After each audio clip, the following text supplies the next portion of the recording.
Hello and welcome back to my YouTube channel. Today's video is a little bit different. It's basically a YouTube version of the TikTok trend, propaganda I will and won't be falling for.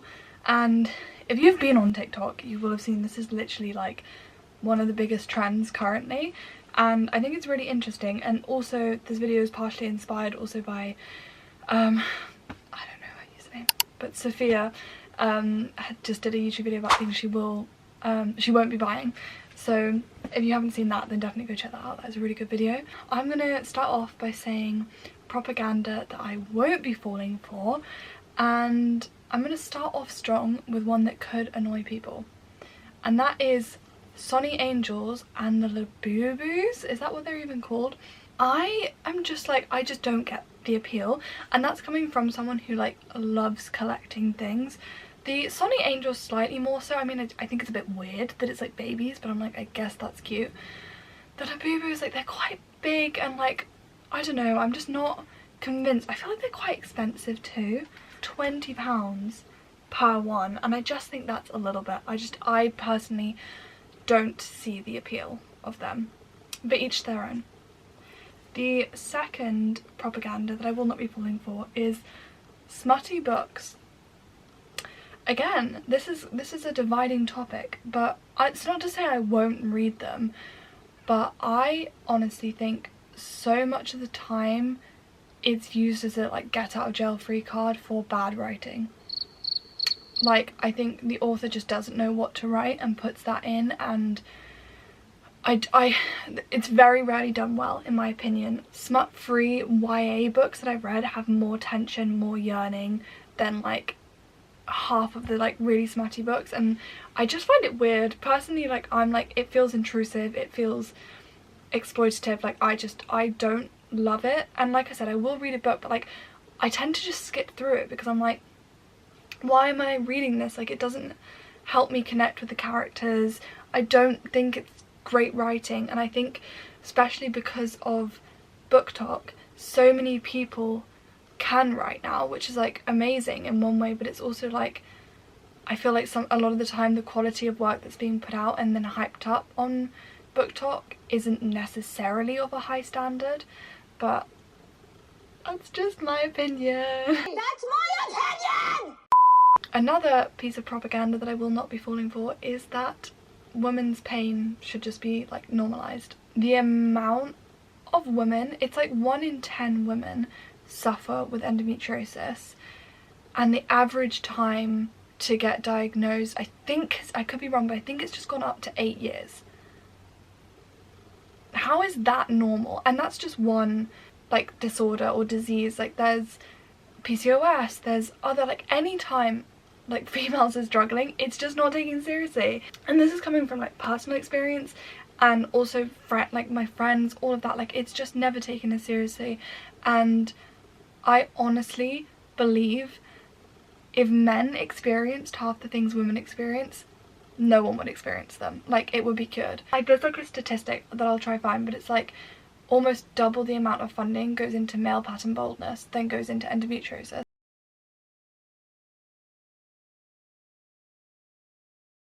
which is a whole body disease. Getting heated, my apologies. Then also casual use of AI. I mean, I struggle with AI anyway, but like I can recognize where it might help, but the amount of people that use AI like Google is so annoying. Like, to make a to-do list or to write an email and all of this, I'm like, we're literally choosing to let our brains go to mush. Like, we're giving over control.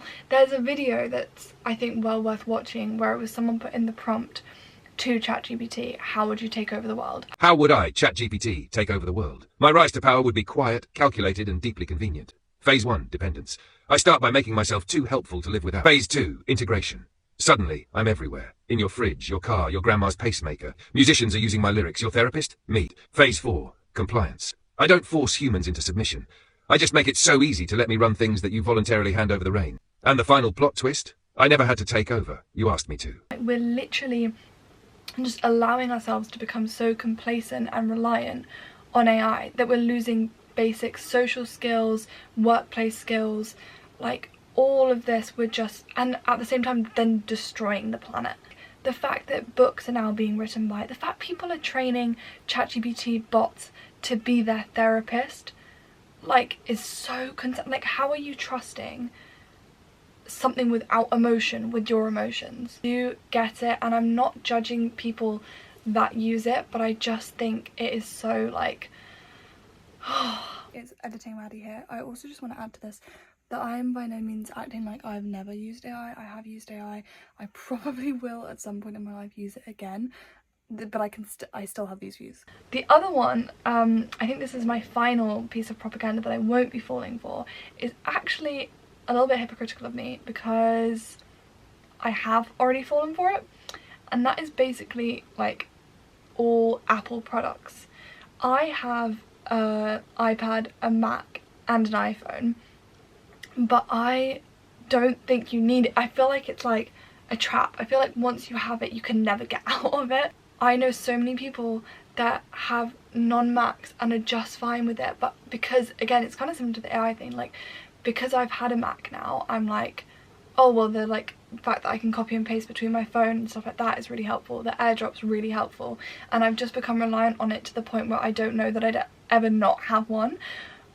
But at the same time, I can fully recognise that you don't need one, and I wish I hadn't got a Mac because now it's so expensive. When my Mac died recently and I was going to make the move away from a Mac, but I just couldn't, and I was like, oh, I've literally signed myself up for this like ever evolving. I mean, the amount of times like Apple products malfunction so that you buy new ones, like, it is the biggest trap ever, and I'm stuck in it, and I'm issuing you a warning to not get stuck in it, okay? You don't need to, I promise. Now we're going to go on to some better ones. We're going to go into propaganda that I will be falling for, and we're going to start off really strong with Jellycats. I also have a little bit of an issue with Jellycats because TikTok found them. I've been collecting Jellycats since like under the age of 1. Like, it's been like 20 years of collecting, so I absolutely love them and I will collect them always. But the price has increased so much and the popularity has increased so much, and it doesn't feel like a unique thing to have anymore, which is so frustrating given that I've literally had them all my life. But I don't think I will ever not collect Jellycats. I love them. They're the cutest things ever. I'm obsessed with them. I get multiple a year. Like, my collection I think is like 60 plus now. Like, I will always fall for Jellycat propaganda. Another piece of propaganda that I will be falling for is the increase in like wellness, and I want to like walk a line because I think, again, this could actually go into the other section, but like more that we should be taking care of ourselves coming into awareness, I think, is much better. Like, the fact that we're now considering how much sleep is important, like water intake and stuff like that.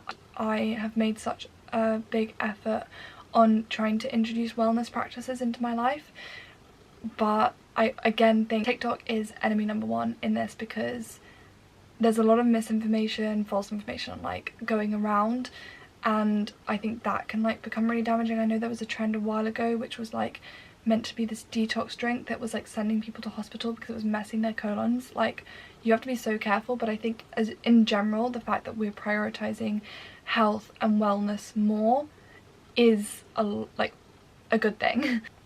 In a similar vein, I also will definitely be falling for journaling, because guys, people have been saying it for years that journaling is good. I started it like 2 years ago now, and I'm like religious with it. I do it every night, and I would recommend it to anyone. I daily journal and do a little bit of junk journaling, and it's such a good way of like getting your thoughts out, computing them and regulating your emotions. But then also at the same time, it's like a physical embodiment of your life. Like, I tend to do a journal every 6 months, and I can like hold my journal and be like, this is 6 months of my life. If you're someone who worries about like forgetting small moments or stuff like that, or I lost someone not too long ago, and being able to look back and read little stories about them is amazing. Like, it is so lovely, and I honestly think, like, I can imagine myself showing pages of my journals to my children when I'm older and telling them stories of their aunt and uncle, or, you know, their grandma and all of that, and I just think I just love it. I love journaling so much. Okay, the next one is hair oiling, and I came late to this because I was like, I tried it on and off, like rosemary oil, like I didn't notice enough of a difference, and I kind of thought it was just a trend that like wasn't very good. But then I was watching Dragon's Den and I saw hair syrup come on, and I'd seen them on my TikTok a lot with quite good reviews, and I was like, maybe I'll try it. I will never go back. I will never ever go back. I love hair oiling. My hair has grown like that much in like 3 months.